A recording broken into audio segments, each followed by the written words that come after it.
কিছু মানুষ বাংলাদেশ ছেড়ে তার নিজের দেশ ছেড়ে চলে যেতে চায়। তাদের যুক্তি ঠিক আছে যে থাকবই না দেশে, দেশের মানুষ এত খারাপ, এত খারাপ আচরণ, এত পরিবর্তন, এত হিংসুটে, এত মারমুখী। এই জিনিসগুলো চিন্তা করে, এই বিষয়গুলো চিন্তা করে মানুষ বাহিরে চলে যায়, আর দেশে আসতে চায় না।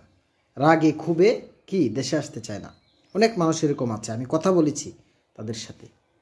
আর এটা কিন্তু তাদের যুক্তি কিন্তু ঠিক আছে। আর কিছু মানুষ আমার মতো বেতাসির, তারা দেশ ছেড়ে যেতে চায় না, দেশের মানুষকে নিয়ে থাকতে চায়।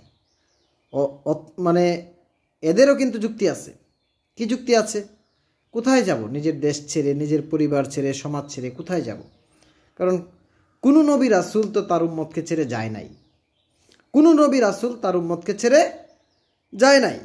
পরিবারের বাহিরে গিয়ে কোনো ইসলাম না ভাই, যত খারাপই হোক, পরিবার সমাজের বাইরে কোনো কিছু নাই।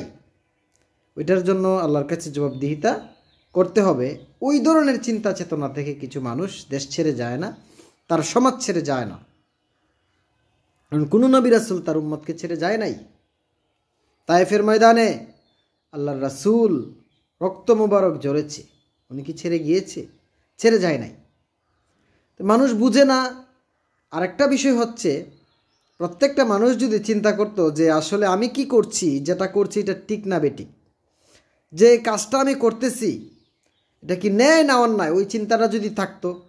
আরেকটা চিন্তা যদি ভিতরে থাকতো যে আমি আসলে যেটা করতেছি পরকালে তো আমার জবাবদিহিতা আছে, ওই কাজটার দ্বারা আমি পরকালে মুক্তি পাবো কি না। যদি মুক্তি না পাই তাহলে চিরস্থায়ী জাহান্নামে যেতে হবে, আগুনের লেলিহান শিকায় জ্বলতে হবে, বছরের পর বছর, লক্ষ লক্ষ বছর আগুনে জ্বলতে হবে। ওই জিনিসটা যদি মানুষ প্রত্যেকটা কাজ করার সময় চিন্তা করত, তাহলে হয়তো বা ওই যারা দেশ ছেড়ে চলে যায় রাগে ক্ষোভে, তারা হয়তো যেত না, প্রত্যেকটা সমাজ সুন্দর হয়ে যেত। তো ওই জিনিসটা যেন উপলব্ধি করতে পারে প্রত্যেকটা মানুষ। আমরা এজন্যই যাই না, মানুষকে রিয়েলাইজ করাইতে চাই, মানুষকে বুঝাতে চাই ভাই পরকালে জবাবদিহিতা আছে, আপনাকে জান্নাত অথবা জাহান্নামে যেতে হবে, প্রত্যেকটা কাজের জন্য আপনার দায়বদ্ধতা আছে। ওই জিনিসটা মানুষকে বোঝানোর জন্যই আমার মতো বেতাসির কিছু মানুষ সমাজে পড়ে থাকে, তারা বিদেশে যেতে চায় না। আমার মতন কিছু মানুষ আছে যারা পড়ে থাকে এবং পরকালকে বোঝানোর চেষ্টা করে যে ভাই পরের হকটা অন্তত নষ্ট করেন না, বান্দার হকটা নষ্ট করেন না। ওই জিনিসটা বোঝানোর জন্যই আমার মতো কিছু মানুষ দেশে পড়ে থাকে। আমারও কিন্তু অনেক অপরচুনিটি ছিল, আমার মতো মানুষদেরও অনেক অপরচুনিটি থাকে বাইরে যাওয়ার জন্য, কিন্তু তারা যায় না। কেন যায় না? আপনাদেরকে ভালোবেসে।